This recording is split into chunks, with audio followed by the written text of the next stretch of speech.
já fui respondendo. Essa terra pra mim é sagrada, pois aqui derramei meu suor.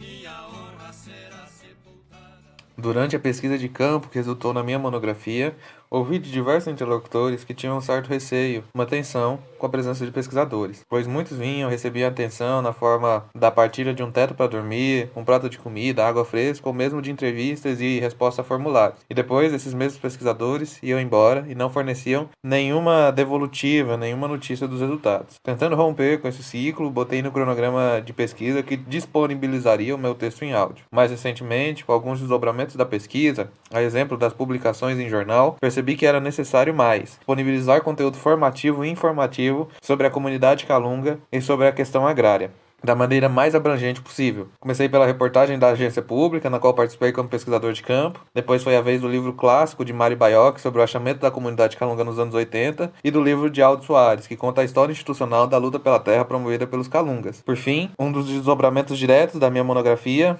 a reintegração de posse de parte da Bonito. Agora, disponibilizo o livro Em Julgamento à Violência no Campo, de Elias Fajardo, um raro livro que narra as primeiras mortes analisadas pelo Tribunal Nacional dos Crimes do Latifúndio. Conflitos sociais no campo e cidadania. Alfredo Wagner de Almeida. A originalidade dos instrumentos de violência acionados em conflitos de terra nessas 2 décadas evidenciam tanto em relação ao seu caráter sistemático e generalizado, excedendo inclusive os mecanismos de coerção historicamente observados no latifúndio, quanto à sua aplicação contínua e descomedida, cujos resultados mais flagrantes têm sido o aumento gradativo e incontrolável da criminalidade na área rural, superando limites considerados toleráveis.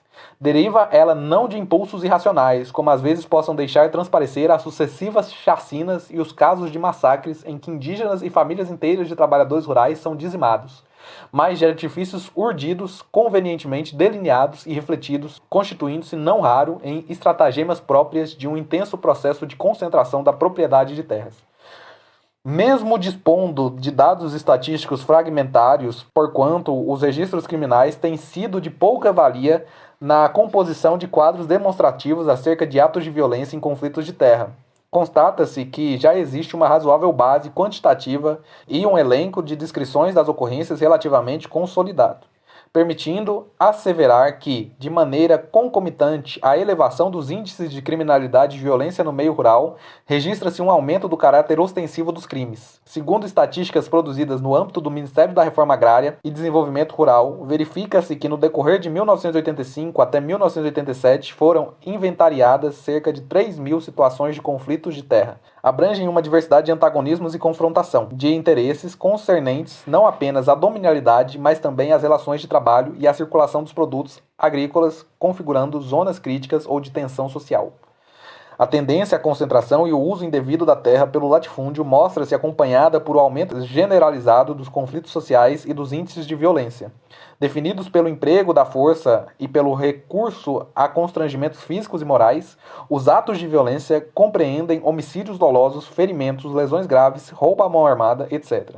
Objetivam não somente a apropriação das terras que se encontram exploradas por unidades de trabalho familiar, mas também, em muitas das ocorrências, o saque da produção agrícola resultante das colheitas, o controle da força de trabalho camponesa e a criação de obstáculos para os trabalhadores rurais tenham impedido o acesso à terra.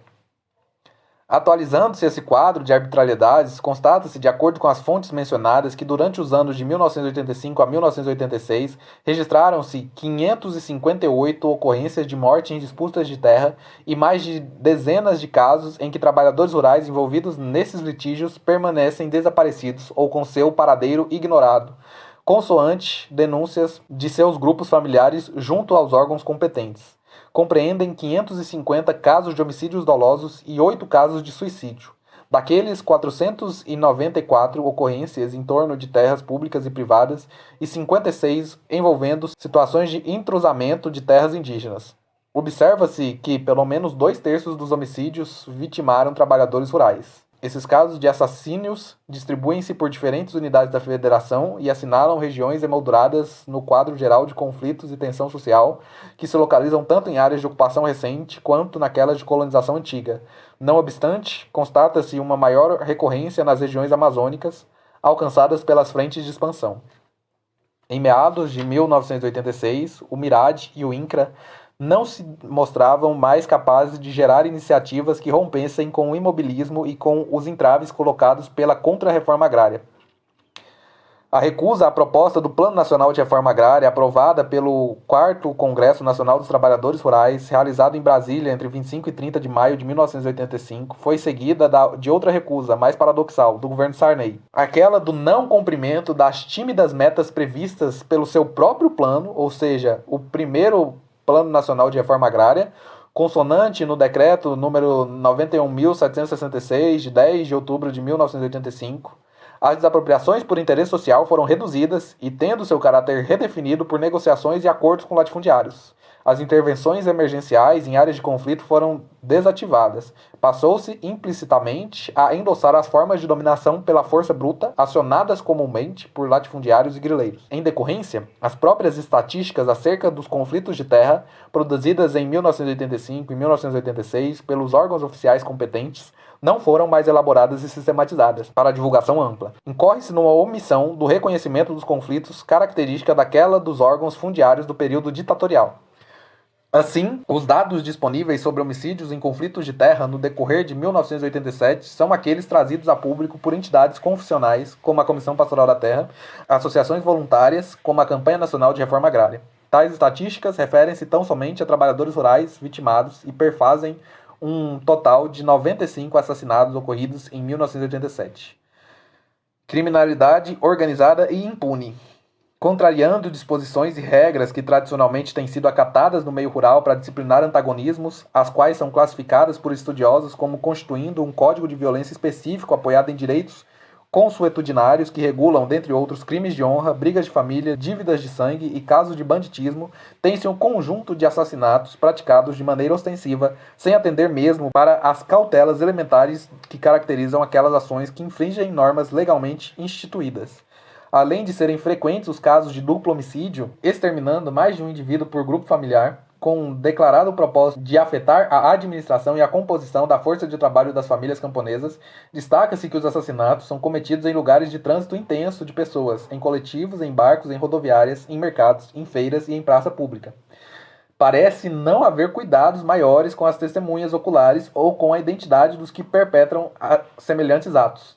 Preocupações provavelmente tidas como desnecessárias ante uma paradoxal certeza da impunidade. O caráter público de tais atos encerra, por outro lado, uma evidente intimidação.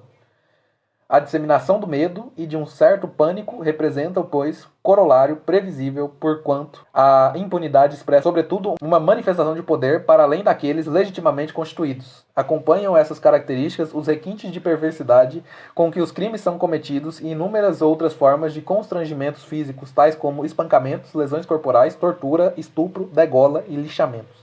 De qualquer modo, mais que o aumento quantitativo dessas estatísticas devera trágicas, impressionam essas novas modalidades de violência, os crimes perversos, os homicídios dolosos cometidos à bala, o suicídio e as dezenas de atrocidades que se rotinarizaram na área rural. Dentre essas novas formas, deve-se ressaltar um aspecto que consiste na variante mais comum dos delitos, o crime organizado. Observa-se que os delitos praticados em grupo não se reduzem às poucas expressões, em verdade, abrangem a quase totalidade dos assassinatos de trabalhadores rurais, de índios, de profissionais liberais e de clérigos. O aumento da proporção destes crimes organizados chama atenção para os grupos de malfeitores, bandos e quadrilhas vulgarmente cognominados de sindicatos do crime, que infestam tanto o Nordeste quanto o Centro-Oeste e a Amazônia. A criminalidade organizada, entretanto, se manifesta, sobretudo, através da ação do que se convencionou denominar milícias privadas, ou grupos de vigilantes, ou ainda guardas de segurança e vigias, que têm sido seguidamente denunciadas pelas entidades sindicais como coagindo ou ameaçando trabalhadores rurais em diferentes unidades da federação. Semelhante atitude altamente belicosa deve ser vista e interpretada sobre o prisma de que se trata de formas de agressão dependentes de circunstâncias históricas determinadas. Em outras palavras, os meios de violência e coerção tradicionalmente mantidos pelo latifúndio estão sofrendo profundas transformações. está-se diante de uma violência rural e de um certo tipo de banditismo que despiu as formas tradicionais para se adaptar às novas formas de ocupação da terra ditadas pelos interesses concentracionistas dos grandes grupos econômicos. Novo tipo de latifúndio. Os conflitos agrários, como o registro de homicídios, representam casos de violência extremados e compreendem antagonismos onde os interesses colidentes alcançaram uma situação limite. Há, entretanto, outras dimensões dos conflitos igualmente graves e de violência flagrante que têm se cristalizado a partir do movimento concentracionista de propriedade fundiária e o novo latifundismo. A intervenção governamental, ao alocar na área rural, nos últimos anos, um enorme volume de incentivos e subvenções, ao proceder concessões e alienações de terra pública antes de democratizar o acesso à terra, contribuiu para agravar a concentração de propriedade fundiária e dos recursos públicos destinados à agricultura e à pecuária. Grande parte dos projetos agropecuários da Sudã e da Sudene, que nas últimas décadas têm usufruído de incentivos fiscais, reflete, em certa medida, essa situação. A implantação deste novo tipo de latifundismo, a despeito de revestida de um propósito de modernização agrícola, não abdicou, entretanto, das formas tradicionais de mobilização da mão de obra e, além disto, instituiu mecanismos coercitivos fundados na violência, objetivando a desorganização da economia de pequenos produtores agrícolas que há décadas, se não séculos, cultivam e têm morada habitual nessas regiões. O resultado mais imediato dessas tentativas tem sido a expulsão de imensos contingentes de trabalhadores rurais das terras que cultivam e a disseminação de um clima de violência e tensão sem precedentes na área rural. Além da intensificação dos deslocamentos de trabalhadores rurais para as regiões metropolitanas, agravando os problemas urbanos e conferindo ao país uma renovada e distorcida configuração demográfica, presencia-se uma tendência ascensional das famílias aglomeradas nos denominados acampamentos, evidenciando inúmeras situações potenciais de confronto. Em agosto de 1986, foram registrados 18.478 famílias alojadas em 99 acampamentos localizados notadamente na região sul. Outras situações de conflito referem-se às providências auríferas garimpadas que têm se constituído em zonas de grave tensão social. Foram recenseados cerca de 400 mil garimpeiros, identificados pelo DNPM 64 ocorrências de conflito. Essas situações de tensão concernentes à inobservância da legislação trabalhista e à adoção de instrumentos de imobilização da força de trabalho, segundo estimativas do Ministério do Trabalho, em exposição de motivos ao projeto que regulamenta o trabalho eventual, datada de junho de 1986, abarcam cerca de 5 milhões de trabalhadores na área rural. Transição democrática e conflitos de terra. A amplitude e a intensidade dos conflitos sociais no campo, apresentando elevadíssimos índices de violência, contrastam fortemente com uma conjuntura política mais favorável ao reconhecimento dos direitos dos trabalhadores rurais à terra. Como entender que, passados quase 3 anos de transição a um regime democrático, se tenham mantido a mesma recrudescência e selvageria das ações violentas, dos métodos truculentos e de homicídios organizados e difusos no meio rural? Mediante essa estatística trágica, verifica-se que aqueles inúmeros segmentos de trabalhadores rurais envolvidos em zonas críticas de tensão mostram-se excluídos de direitos inalienáveis. Os contingentes de peões, boia-frias, poceiros e pequenos proprietários e os grupos indígenas permanentemente sujeitos a ameaças sofrem múltiplas marginalidades, face a direitos elementares concernentes à inobservância da legislação trabalhista, ao não cumprimento das disposições do Estatuto da Terra, à inexistência da justiça e à violação que se apregoa ao Estatuto do Índio. A estes é outorgada formalmente a qualidade de cidadãos, mas de fato trata-se de uma espécie de semi-cidadania em que usufruem apenas de alguns direitos, sendo-lhes negados outros essenciais ao pleno exercício de suas atividades. Em verdade, os acampados, os trabalhadores imobilizados pelos mecanismos de força, os garimpeiros, os poceiros despejados arbitrariamente de suas terras, os indígenas, com suas áreas intrusadas, representam um contingente de cidadãos de segunda categoria, que não participam inteiramente da polis. Assevera-se que formas estáveis de democracia não se restringem ao voto. A própria ideia de constituinte pressupõe a formalização de uma ordem na qual os conflitos sociais possam encontrar uma solução não coercitiva. A intervenção governamental não pode, portanto, se limitar a regulamentar os antagonismos entre indivíduos e grupos sociais, num quadro em que a própria existência dos conflitos agrários é representada oficialmente como algo inalienável. Expõe-se ao risco de diluir sua capacidade de ação numa percepção naturalizadora, que interpreta inconscientemente os conflitos sociais como estímulo para o estabelecimento de novas normas e instituições e funcionando como um agente de socialização para ambas as partes contendoras. Quando o objetivo do oponente é eliminar ou neutralizar seus rivais, fazendo prevalecer a violência sob todas as formas e recusando-se de admitir vias de resolução que transcendem o domínio da força bruta, tende-se à contradição fundamental, posto que uma outra parte estaria sendo socializada pela submissão absoluta, pelo assujeitamento compulsório, resultado do confronto brutal. Nos fundamentos de tal concepção funcionalista, ressalta uma ideia dos conflitos de terra, particularmente da violência, como fator inerente e indispensável ao desenvolvimento das forças produtivas na área rural. Sob essa ótica, a coação e os atos de constrangimento é que resgatariam os camponeses de uma condição de atraso, remindo-os das subordinações tradicionais. A ideia de subordinação pela força está, entretanto, historicamente vinculada àquela do latifúndio, enquanto forma de concentração de propriedade da terra que rotineiramente recorre a atos de coerção para apropriar-se do excedente camponês. O princípio de agir violentamente nas situações de antagonismos e disputas pela terra tem sido fortalecido e estimulado por padrões ideológicos inerentes à formação dos latifúndios. A ação brutal e as modalidades de banditismo, agora explicitadas no crime organizado, representariam uma resposta tradicional a problemas sociais de complexidade renovada. Glorificação da violência. Está-se diante de um feixe de confrontos que, por sua tragicidade e acirramento, não podem ser naturalmente assimilados. Revelam-se empiricamente sintetizados nas múltiplas tensões entre a forma de dominação tradicional levada ao extremo e as formas organizadas de participação dos trabalhadores rurais. Os conflitos funcionam como mecanismos através do qual o ajustamento para novas condições de entendimento pressupõe de antemão o atendimento das reivindicações e das demandas daqueles trabalhadores. Não obstante, o agravamento dos homicídios dolosos, os conflitos representam novas formas assumidas pela participação política dos trabalhadores rurais no decorrer do processo de ruptura com o regime autoritário e de transição à democracia. Constituem uma das formas mais contundentes de chamar a atenção para suas reivindicações e de um modo de garantir o acesso não discriminatório à cidadania. Os conflitos da terra, nessa ordem, consistem na maior expressão que assumem aquelas tensões antes mencionadas.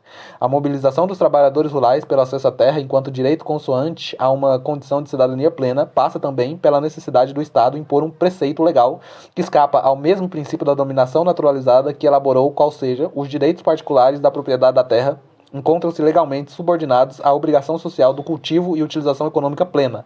A função social a ser desempenhada pela propriedade da terra e as demais disposições legais de que derivam a garantia do acesso dos trabalhadores rurais à terra e a adequada regulação das relações de trabalho amparam práticas sociais que colidem com aquelas outras que até nossos dias os latifundiários têm logrado impor de maneira efetiva e que agora estão sendo aprimoradas e intensificadas. Os latifundiários, ao gastarem suas forças até quase o limite do esgotamento, com a adoção desenfreada de instrumentos de violência, os mais extremados, condenam ao fracasso a manutenção de sua própria dominação. Tornam-se cada vez mais vulneráveis às sanções legais, a despeito da impunidade do presente, às penalizações da justiça ao transgredirem as leis de maneira flagrante e declarada, implementando choques brutais e violências diversas. As formas de organização que se engendram a molde da União Democrática Ruralista surgem para reavivar princípios de uma forma de dominação apoiada no monopólio da terra e no controle do voto, que já não encontra mais seus fundamentos naturalizados na vida social e econômica. As organizações são, pois, compelidas a surgir militarmente para tentar evitar este colapso de uma ordem que começa a deixar de ser natural. Surgem para aglutinar aquilo que já não pode mais sustentar por si só, individualmente, pelo acatamento natural. Constituem, em verdade, organizações que já nascem passadistas, num pano de fundo de anacronismos, no caso de uma forma de dominação reinante no meio rural. A inegável glorificação da violência surge, pois, como o único recurso admissível para a resolução dos conflitos agrários, num contexto de lealdade e táticas de extermínio tradicionais totalmente estranhas a uma conjuntura política favorável ao reconhecimento dos direitos dos trabalhadores rurais à terra. E é neste quadro que o aprimoramento técnico dos instrumentos de violência no meio rural tem alcançado um potencial de destruição tal que não objetivo político possa justificar seu emprego nos conflitos ora registrados. Os latifundiários aumentam seu potencial destrutivo com sucessivos aniquilamentos, com demolição de povoados inteiros, com a disseminação de pânico e do medo, notadamente nos vales dos rios Mairim, Pindaré, Tocantins e Araguaia. O desencadeamento extremo da violência não se coaduna, todavia, com a transição democrática. Ainda que a concentração da propriedade fundiária pareça não ter perdido sua prerrogativa de poder político local e se insinue marcante, imbrincada com interesses e recursos provenientes do capital industrial, presencia-se dificuldades imensas para que aquelas formas de dominação se mantenham ou se renovem. Nos meandros desta ruptura é que a mobilização dos trabalhadores rurais se apresenta mais organizada e mais compacta, embora registre-se acentuado o número de trabalhadores vitimados nas zonas críticas de conflito e tensão. Os trabalhadores rurais lutam para assegurar sua independência enquanto produtores. Querem manter domínios que de fato lhes pertencem e não tomar o que pertence a outrem. Exigem o reconhecimento de seus direitos, mesmo em circunstâncias em que objetivam retomar as áreas de onde já foram arbitrariamente expulsos e despejados. Assim, o local de choque e confronto tem sido necessariamente o seu próprio terreno, que, de bem conhecer pela lida diária, faz com que, no mais das vezes, venham a ser atacados fora dele. Cidadania plena dos trabalhadores rurais. Os conflitos agrários não evoluem e não se acirram, pois, segundo um processo lento e gradual, nem segundo disrupturas sucessivas próprias de uma etapa necessária adequação de uma estrutura agrária arcaica às formas modernas de produção. Mostram-se sujeitos a determinações políticas ditadas pelo grau de mobilização dos trabalhadores rurais e pela capacidade de intervenção governamental de solucioná-los. Recorrendo-se a estes pressupostos para uma interpretação do agravamento atual dos conflitos e sua relação com a ação governamental, pode-se asseverar que, no caso da proposta ao Plano Nacional de Reforma Agrária, cujo lançamento ocorreu no 4º Congresso Nacional dos Trabalhadores Rurais, além de se nutrir os trabalhadores rurais de uma crença na possibilidade de resolução dos problemas agrários e de justiça social no campo, transmitia-se ainda uma ideia favorável ao reconhecimento de todos os direitos individuais e públicos, de que vem revestida a reivindicação da reforma agrária. Em virtude disto, as ocorrências e fatos seriamente ofensivos ao direito dos trabalhadores rurais à cidadania plena ganharam mais do que nunca a evidência de ilegais. O próprio surgimento da União Democrática Ruralista, UDR, em maio de 1985, evidencia uma nova estratégia da direita para o campo diante de transformações que vão se impondo às formas de dominação pela força bruta. Cada vez mais, essas novas formas vão sendo socialmente percebidas como práticas delinquentes. As orientações básicas que norteiam o que veio a ser o PNRA, contrariando aqueles propósitos contidos na mencionada proposta, resultaram, entretanto, no retardamento e numa morosidade das ações fundiárias, cujo corolário consiste no não atendimento, na medida adequada e, segundo as próprias metas oficialmente estabelecidas, das reivindicações fundamentais dos trabalhadores rurais, aumentando cada vez mais o abismo entre as ações fundiárias e aquelas demandas do movimento social. Tem-se um quadro que propicia condições a que perdurem e se intensifiquem os conflitos agrários. Tal impasse representa uma questão a ser apreciada no âmbito da Constituinte, porquanto o acerramento dos conflitos contradiz os princípios de transição à democracia. Entretanto, em sendo premente o problema para as entidades sindicais dos trabalhadores rurais, a intensificação das formas de mobilização para fazer frente aos confrontos tem se constituído no principal meio de reforçar a percepção do conjunto de trabalhadores rurais de que, em consonância com os ditames legais, está assegurado que devem usufruir das garantias básicas que as instituições públicas asseguram a toda a sociedade civil. Tribunal dos Crimes do Latifúndio. O caboclo já foi respondendo. Essa terra pra mim é sagrada, pois aqui derramei meu suor.